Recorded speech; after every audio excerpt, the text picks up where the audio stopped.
Kareem Muhammadin wa alihi wa ashabihi ajma'in. My dear respected brothers in Islam, inshallah we will be going to perform the janazah of our mother rahimahullah. May Allah subhanahu wa ta'ala bless her soul, and may Allah subhanahu wa ta'ala give her a best paradise. Ameen. And may Allah subhanahu wa ta'ala give patience to the bereaved family. My dear respected brothers, as you know that janazah is number one, a respect to the dead body of Muslim, and number two, that's an intercession and shafa'at or safarish for the Muslim. So that's why Imam Abu Hanifa rahmatullahi alayhi is of the view that when you are taking a janazah to the grave, so you have to follow that and look at that will be our ultimate end as well. Remind yourself that is our ultimate end as well. My dear respected brothers, janazah consists of 4 takbirat.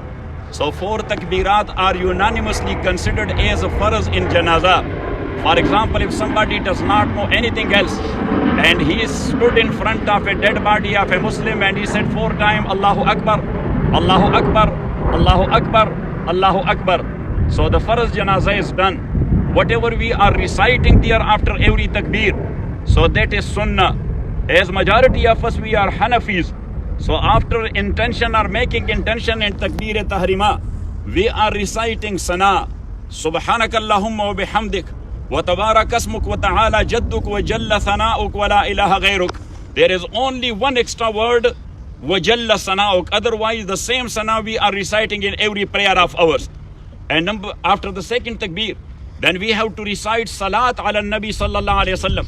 Allahumma salli ala Muhammad wa ala ali Muhammad. Kama sallaita wa sallamta wa barakta wa rahimta wa tarhamta ala Ibrahim wa ala ali Ibrahim innaka Hamidum Majid. All these siyars and forms are mentioned there in different hadiths. Imam rahmatullahi alayhi has gathered it together.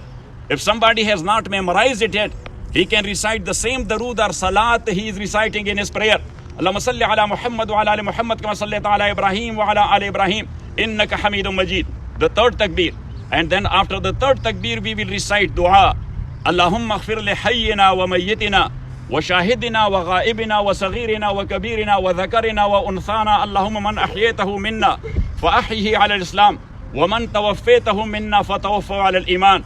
If someone has not memorized it yet, so he can say only Allahumma rabbana aghfir laha, Allahumma rabbana aghfir li wa laha, Allahumma rabbana aghfir li wa laha, Allahumma rabbana aghfir li wa laha. That's according to us. But if there is someone who is following other imams like Imam Malik, Imam Shafi, Ahmad ibn Hanbal rahimahumullah.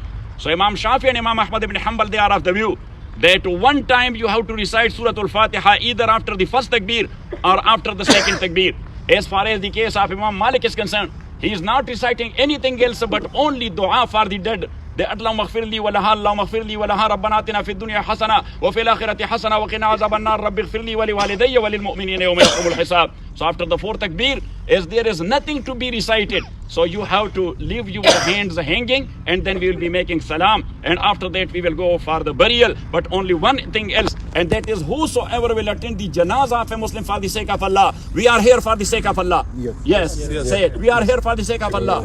Yes. So whosoever will attend the janazah of a Muslim for the sake of Allah, and he will live after that and depart. Rasulullah sallallahu alayhi wa sallam says, yarju'u wa lahu qiratun. He is taking with him 1 qirat reward, and if he will attend the burial as well, so yarju'u wa lahu qiratan, he will be taking 2 qirat. Sahaba rizwanullahi alayhim ajma'in, they asked the Prophet sallallahu alayhi wa sallam, because qirat is a weight used by the goldsmith which is very small. So for sure, Prophet sallallahu alayhi wa sallam did not mean that. So that's why they asked him, wa mal qiratu ya Rasulullah, what is qirat? Prophet sallallahu alayhi wa sallam, he indicated towards the mountain of Uhud, the biggest mountain in Medina, and Prophet sallallahu alayhi wa sallam said, mislu jabal Uhud, that is as big in volume and weight as the mountain of Uhud is. So you are ready inshallah? Yes, inshallah.